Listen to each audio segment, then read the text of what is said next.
할렐루야. 153 저녁기도에 오신 여러분들을 주님의 이름으로 환영하고 축복합니다. 오늘도 이 귀한 저녁 시간 가운데 우리와 함께 하시는 주님을 경험하는 귀한 시간이 되기를 원하고요. 우리가 간구하는 모든 기도 제목들이 반드시 하늘에 응답되어지는 역사가 일어나게 될 줄로 믿습니다. 먼저 하나님의 말씀 보도록 합니다. 마가복음 15장 37절에서 47절 말씀까지 보겠습니다. 마가복음 15장 37절에서 47절 말씀입니다. 우리 같이 한 목소리로 다 함께 봉독하도록 하겠습니다. 시작. 예수께서 큰 소리를 지르시고 숨지시니라. 이에 성소 휘장이 위로부터 아래까지 찢어져 둘이 되니라. 예수를 향하여 섰던 백부장이 그렇게 숨지심을 보고 이르되 이 사람은 진실로 하나님의 아들이었도다 하더라.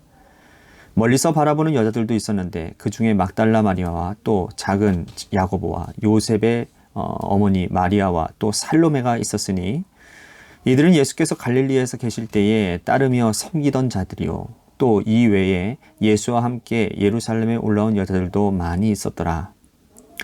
이날은 준비일 곧 안식일 전날이므로 저물었을 때에 아리마대 사람 요셉이 와서 당돌이 빌라도에게 들어가 예수의 시체를 달라 하니 이 사람은 존경받는 공회원이요 하나님의 나라를 기다리는 자라. 빌라도는 예수께서 벌써 죽었을까 하고 이상히 여겨 백부장을 불러 죽은 지가 오래냐 묻고 백부장의 알아본 후에 요셉에게 시체를 내주는지라. 요셉이 세마포를 사서 예수님을 거기 내려다가 그것으로 싸서 바위 속에 판 무덤에 넣어두고 돌을 굴려 무덤 문을 놓음에 막달라 마리아와 요셉의 어머니 마리아가 예수 둔 것을 보더라. 아멘. 우리 옛말에 정승이 죽으면 문상각이 없지만 정승이 기르던 개가 죽으면 문전성시를 이룬다라는 말이 있습니다. 참 비참하게 들리고 그럴 수 있나 라고 생각할 수 있지만 이것이 현실이고 이것이 사실입니다. 사실 우리가 살아가는 이 모든 세상의 논리는 힘과 권력과 물질을 중심으로 해서 흘러가고 있습니다. 힘을 가지고 있고 권력을 가진 사람, 그 사람에게 줄을 대기 위해서 많은 사람들이 애를 쓰고 노력하고 합니다. 하지만 권력을 잃고 돈이 떨어지면 인맥이 다 떨어진 사람, 그 어느 누구도 돌봐주지 않고 거들떠보지도 않는 것이 바로 세상의 현실이라고 할 수 있죠. 하지만 진짜 그 사람을 위하는 사람, 진정한 친구, 평생 동안 함께 가는 사람은 그렇지 않습니다. 권력이 있건 물질이 있건 없건 간에 그 사람이 건강하건 건강하지 않던 간에 평생토록 그와 함께 그의 곁을 지키고 함께 가는 사람들입니다. 오늘 본문에 예수님께서 십자가를 지시는 장면이 나오죠. 십자가에서 돌아가신 이후에 예수님의 십자가의 곁을 지킨 사람들, 예수님의 십자가의 사건을 보고 처음으로 신앙 고백을 한 사람의 이야기, 예수님께서 돌아가신 이후에 육체의 시신을 거두기 위해 위험을 무릅쓰고 올라간 사람들의 이야기, 그야말로 영적으로 의리가 충만한 사람들의 이야기입니다. 이분들의 이야기를 통해서 우리는 예수님과 어떤 관계를 가지고 평생토록 끝까지 주님과 동행하는 길을 걸어가야 되는지 오늘 우리의 모습을 한번 살펴보는 시간이 되기를 소망하겠습니다. 예수님께서 이 땅에 오실 때의 목적은 간단합니다. 십자가를 지기 위하셨습니다. 그죠? 예수님의 목표는 십자가였어요.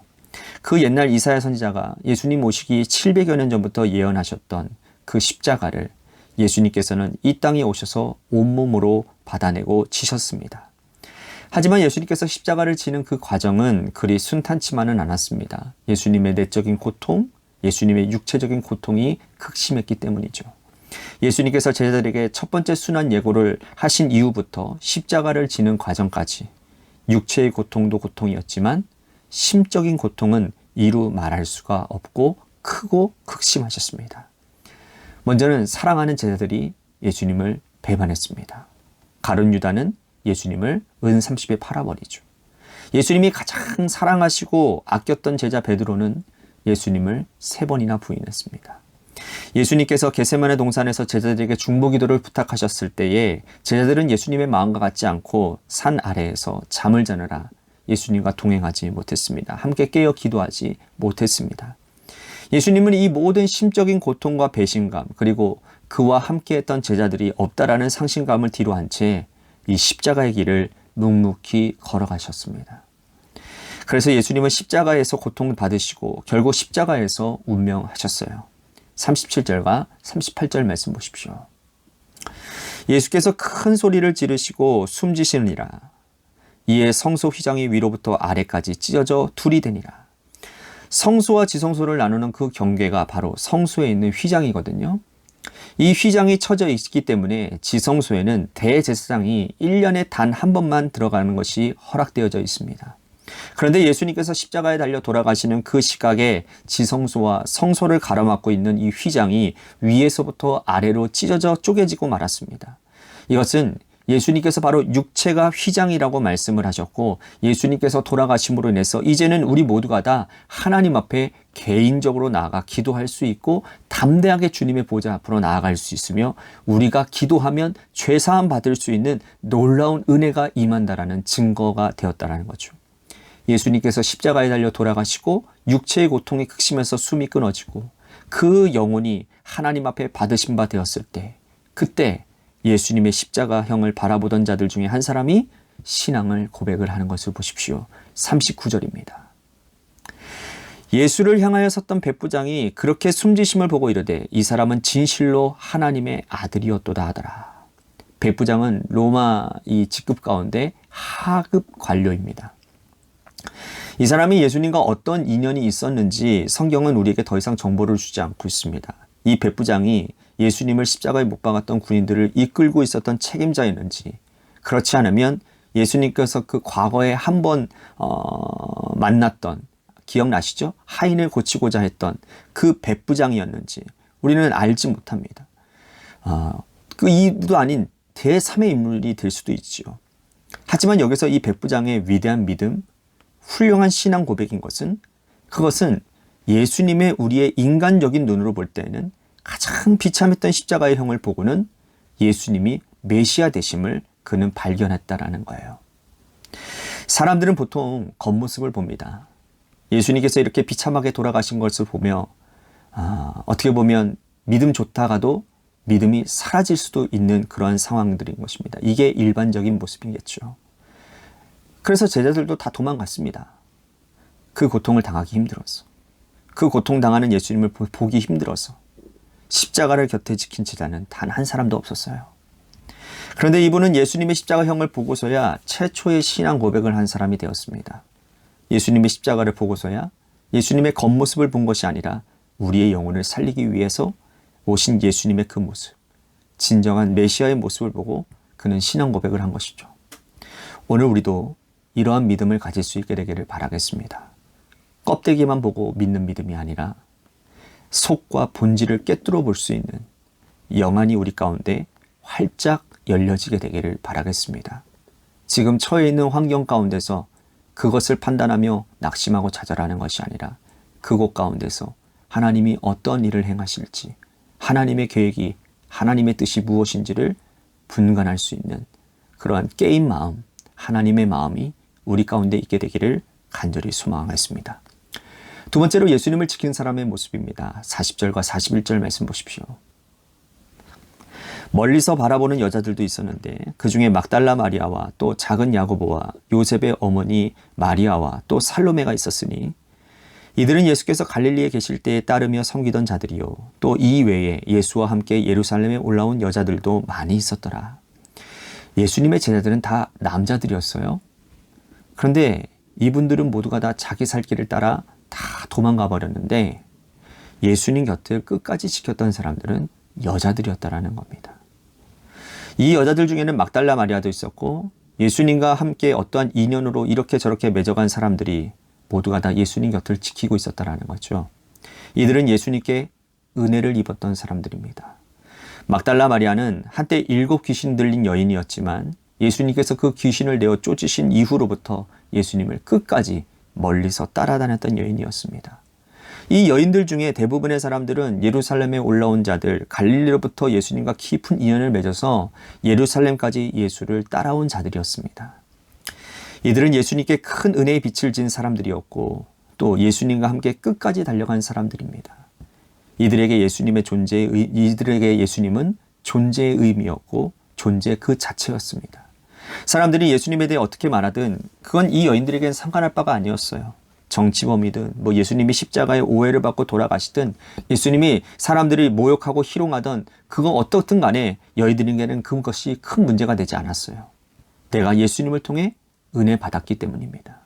한 번 받은 은혜, 예수님의 상황이 바뀌었다고 해서 그 받은 은혜를 헛되이 버리는 그런 사람들이 아니었다라는 거예요. 우리도 이 여인들처럼 한 번 받은 은혜, 우리의 생명 다하는 그날까지 붙들고 지켜나가는 믿음의 절개를 가진 백성들이 되어야 되겠습니다. 제자들처럼 믿음의 부침이 있고 예수님과 함께 기적을 누리고 사람들이 많이 몰려들고 예수님이 높아지던 만큼 자신들도 높임을 받으며 어깨가 으쓱해지는, 그래서 그때는 곁에 있고 예수님이 체포당하시던 그때부터는 각자 도생을 바빠서 도망가 버리는 그런 믿음 절개 없는 사람들이 되지 마시고 이 여인들처럼 말입니다. 끝까지 그 곁을 지켜내는 믿음의 사람들이 되어야 될 것입니다. 세 번째로 예수님의 곁을 지킨 의외의 인물이 있었는데요. 43절 말씀 보십시오. 아리마대 사람 요셉이 와서 당돌이 빌라도에게 들어가 예수의 시체를 달라 하니 이 사람은 존경받는 공회원이요 하나님의 나라를 기다리는 자라. 의외의 인물이 등장을 합니다. 사실 로마의 백부장은 홀로 스스로 거기에 서서 자신 개인이 신앙 고백을 한 것이고 예수님의 곁을 끝까지 지킨 여인들은 예수님께 은혜를 입은 자들이었어요. 그런데 이 사람은 전혀 의외의 인물입니다.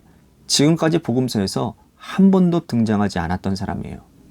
마음속 깊이, 그러나 예수님의 사역을 보며 예수님의 말씀을 들으며 마음속 깊은 곳에서 주님을 사랑했고 연모했고 복음을 받아들였고 믿음이 생겼던 사람이었습니다. 그런데 그 믿음을 주님께서 이 땅에 호흡하고 계실 때는 고백하지 못했던 사람이라는 거예요. 그는 아마 자책했을 겁니다. 내가 비겁해서, 내가 내 자리를 지키느라 혈안이 되어져서 내가 사내들인 공회원이기 때문에 이걸 지키느냐고 예수님 이 땅에 계실 때 한 번도 주님께 따뜻한 식사 한 번 대접 못하고 하나님의 예수님을 그렇게 바라보지 못했구나. 그러면서 나는 참으로 큰 죄인이구나 하며 돌이킨 사람이라는 거예요. 그래서 그는 예수께서 십자가형을 당하신 이후에 빌라도에게 가서 요청을 합니다. 예수님의 시신을 내어달라고. 그리고 자신이 가지고 있었던 무덤에 예수님의 시신을 안치합니다. 46절 말씀 보십시오.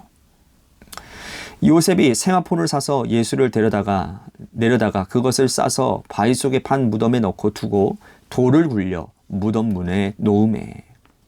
그는 예수님께서 돌아가신 이후에 자신이 얼마나 큰 위협이 있는지를 그것들을 무릅쓰고라도 자신의 믿음을 있는 그대로 고백한 믿음의 사람이었다라는 겁니다. 마치 예수님께서 말씀하셨던 비유 가운데 둘째 아들에 해당되는 사람이는 거예요. 오늘 우리도 이러한 믿음과 전향적인 믿음이 있게 되기를 간절히 바랍니다. 내가 가지고 있던 이 모든 것을 이룰 수도 있음에도 불구하고 믿음의 절개를 고백하는 이 고백의 믿음이 그를 더 강하고 굳세게 하고 영원토록 주를 믿는 믿음에서 떨어지지 않도록 했다라는 거죠.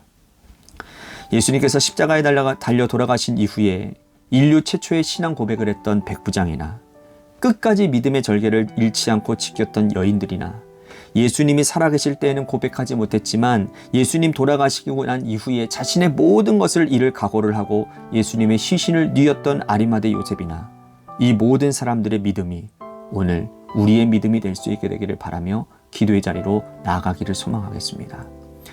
또 한 가지 우리 같이 기도할 것은 교회를 위해서 기도합니다. 재개발 가운데 놓여져 있는 주님의 교회가 주님의 뜻 안에서 하나님 정말 건강한 교회로 먼저 거듭나게 하여 주시고 그리고 재개발로 새 성전을 임하며 또한 그 일 가운데서 많은 영혼들이 이곳에서 안식을 누리고 하나님 부흥하는 놀라운 계기로 삼을 수 있도록 하나님 붙잡아 주시옵소서. 재개발의 모든 과정 가운데 순탄하게 하나님 더 하나님께서 크게 역사해 주셔서 하나님의 모든 은혜임을 고백하는 그런 가정이 되게 해달라고 우리 재개발 가운데 놓여있는 교회를 위해서 기도했으면 좋겠습니다.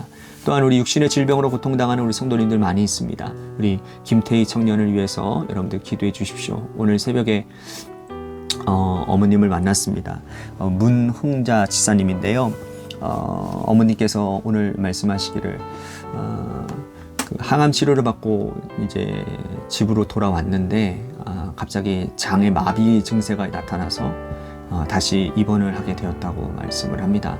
그러면서 눈물을 흘리며 저에게 그런 기도하시면서 저에게 이렇게 기도 부탁을 했는데 우리 성도님들 기도해 주시기를 바라겠습니다. 하나님께서 치료의 강선을 발하여 주셔서 암덩어리가 깨끗하게 치료되어질 수 있도록, 또한 장마비 등세가 하루빨리 호전될 수 있도록 인도해 달라고 김태희 청년을 위해서 기도해 주시기를 바라고, 또한 우리 김은정 지사님 남편을 위해서도 여러분들 기도해 주시기를 바라겠습니다. 남편의 회복을 통해서 그 온 가정이 구원을 받는 역사가 있게 해달라고, 또한 관절과 또한 어떤 마디마디마다 많이 아프신 분들 많이 있습니다. 우리 김순환 권사님 심장을 위해서도 기도해 주시고 많습니다. 우정구 장로님, 또한 마디마디마다 아픈 사람분들이 많이 있으니까 생각나면 여러분들 기도해 주시기를 바라겠고요. 또한 우리 고3 수험생과 또한 시험을 준비하는 청년을 위해서 기도해 주시고, 마지막으로 여러분들의 삶의 자리와 여러분들의 자녀들을 위해서 이 시간 기도하시기를 바라겠습니다. 노래 끝날 때까지 합심하여 우리 같이 기도합시다. 기도하면 응답됩니다. 기도하겠습니다.